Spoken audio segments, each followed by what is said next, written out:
What is up, everybody? Welcome to another session of Open Mic. I am Josiah Leroy. With me today, the Grumpy Geek, Pete Herr. Whoa. Whoa. And Trevor White. Whoa. You didn't practice. I didn't practice. One job this week. Practice the whoa. You didn't practice the whoa. I did. It just threw me off guard. I did. Whatever. And it Yours went was very just well. too good. So we're going to talk about one thing in the world of Geek in the last week or so that we just want to bring up. We either liked or had an issue with. Pete, I want to start with you on this one. Why you always got to start with me? Trevor, I want to start with you on this one. What was one thing that got your attention? Well, I'm super excited for the new Overwatch skins. It came out with some Chinese New Year skins. Very, very excited. There were some that were confirmed. May has a New Year skin, and also Diva has a New Year skin. There were 4 other ones that weren't confirmed, but it was like an unofficial leak that somewhere in China somebody saw that there was an ad that came out for Overwatch, and it had 4 new New Year skins that applied to the Monkey King, which is like a Chinese legend. What's great is I know exactly what's going on in Pete's head right now. Just judging by he's like, what are we talking about? I have no idea. I have no idea. When we put this whole thing together, these guys were like, "Do you know anything about video games?" I was like, and they hired me anyway. No idea. Pong. Get through your job interview, kids. That's the moral of the story. The moral of the story. It's a new Overwatch DLC that'll be out this week. That's pretty exciting. On January 24th. Okay, very good.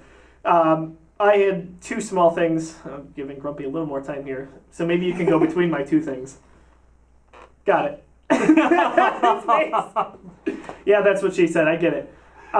So, Rogue One crossed $1 billion. Did it really? It did. Wow. 1.011 billion. 512 of that is domestic.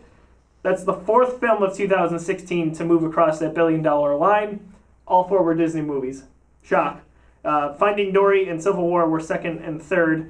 I don't know what the 4th one was, so forgive me for that. I know Jungle Book was close, so I don't know if maybe that recently crossed over. I was totally surprised at one point in time. I saw just this statistic popped across my desktop or something that like Paramount was the first studio to reach $4 billion in a year or something like that. I kind of was shocked by that. Like I totally thought it was going to be Disney with all of their properties.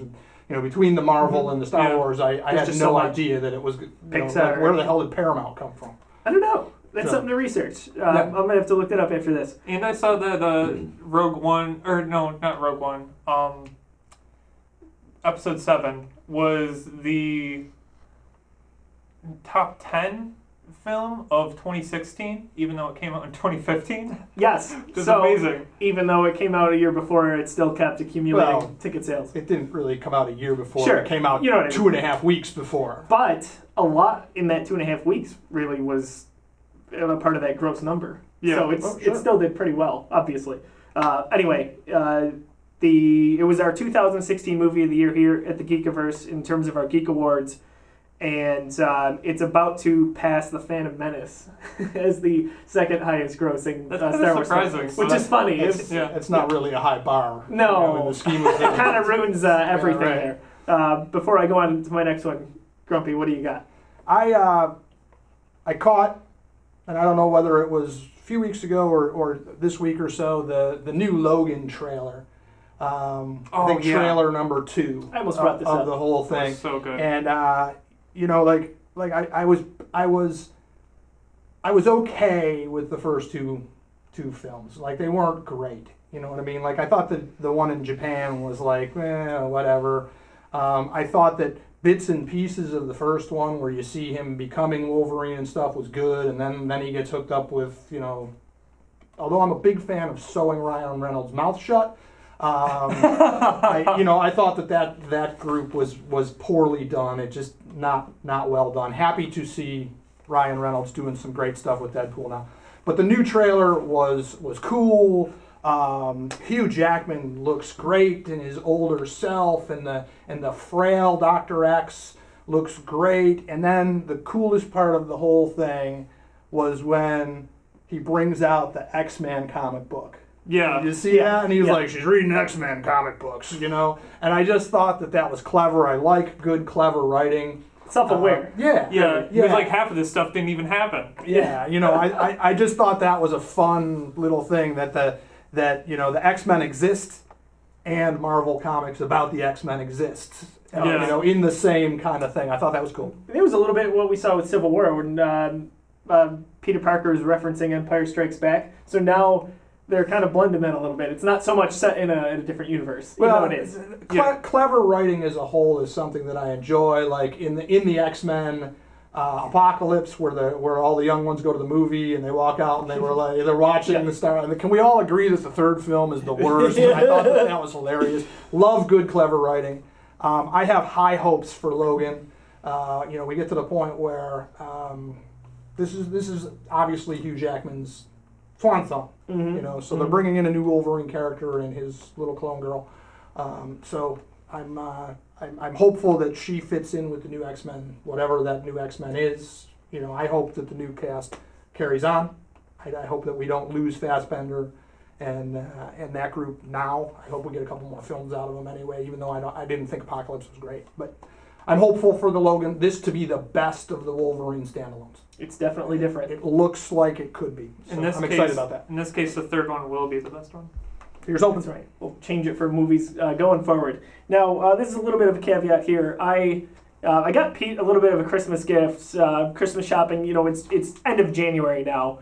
I meant to give it to you. It's just a little thing. We are always right on the ball here at the Geekiverse. It's pretty indicative of how we do things. So anyway, you know, I wrapped it just so nicely here for you. It's a sandwich from a deli, but a small little something. You shouldn't have. I thought of you when I saw it, and I couldn't pass it up. Oh, perfect. Perfect. So I actually have a Christmas gift for you that's sitting on the table at my mother-in-law's house. Next open mic. Next open mic, we'll unbag Josiah's Christmas gift. I love you, Grumpy. Merry Christmas to you. All right. My other thing that I wanted to bring up, David Ayer, who is the Suicide Squad director, he's also going to be involved with the Gotham Sirens. Am I saying that right? Yeah. Gotham Sirens. He's going to be involved with that movie coming up. He mentioned on Twitter this week, I wish I had a time machine. I'd make Joker the main villain and engineer a more grounded story, in reference to 2016's Suicide Squad movie. I don't like that at all. You know, Suicide Squad was an okay movie. I think it was a little bit, it was harped on a little too much. I think it did better than critics said it did. However, that's not the solution right there. And you know why Joker wasn't the main villain? Because Jared Leto's Joker sucked. That's why. And I don't care what you say. I don't think so. I think they wrote it so that he wasn't the main villain. But I agree with you. I agree with you that Jared Leto's Joker was bad. But I think that this movie wasn't about the Joker. Correct. You know what I mean? So like you can't make like the Suicide Squad and the Joker are two different things. Exactly. You know, like I'd love to give Jared Leto another chance, but I just don't know that Joker is you know, I'll take Heath Ledger, I'll take Jack Nicholson, and I'll take Cesar Romero over Jared Leto any day. Oh yeah, absolutely. Not even close. I thought he was the worst of the Jokers. Too. I thought he was the worst of the Jokers. It was not. I hated the direction of it. Like he was just a little too weird. I didn't like the gangster aspect to it. It didn't make sense at all to me. Didn't like it. You can change a character and do it well. That was changing a character and not for the better, in my opinion. But David Ayer, you know, I'm glad Suicide Squad ended up the way it did instead of this. So, first of all, no one asked me about my shirt. That is sweet. Wait, Josiah, where did you get that shirt? I'm so happy that you asked that. So, I Rebel, you know, this famous line that never happened in Rogue One, a Star Wars story. You can get this shirt right in our Geek Swag store, which is the geekiverse.storenv.com. Check that out. We've got loads of merchandise. Not me, the t-shirt behind me. You can buy Trevor. Do what you will with him. Please buy me. No.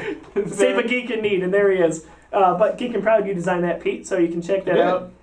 Here we go. There's going to be a Star Trek shirt. Yeah, this is another. We're just tossing shirts in from the. Adam has a T-shirt gun that he got for Christmas, and this is our. Got a little bit of a plug there. Our Rebel Scum baseball T-shirt. Our Peace Love Spock. I'm looking in the monitor and I'm totally backwards. I don't know. I don't know what I'm supposed to. Behind you. Prosper. Gotcha. We like this shirt too. And It's not gonna work. so, and There's another shirt I wanted me to show you. I can't get to it. Is there anything more American than the Geekiverse T-shirts, red, white, and blue? Nothing. Nothing at all. Here it comes. Oh, Okay. yeah. So this man behind me just handed me this shirt. Looking for love in all different places. Check that out. Obviously, a little bit of a plug for our store, but when you buy a shirt there, to help support what we do in building a Geekiverse community. So thank you very much for watching. You can get all sorts of Geekiverse wear there. All sorts of Geekiverse wear. It's a lot. So for Trevor, Pete, I'm Josiah. Thank you very much for watching. We'll catch you soon. Great days to you. Bye.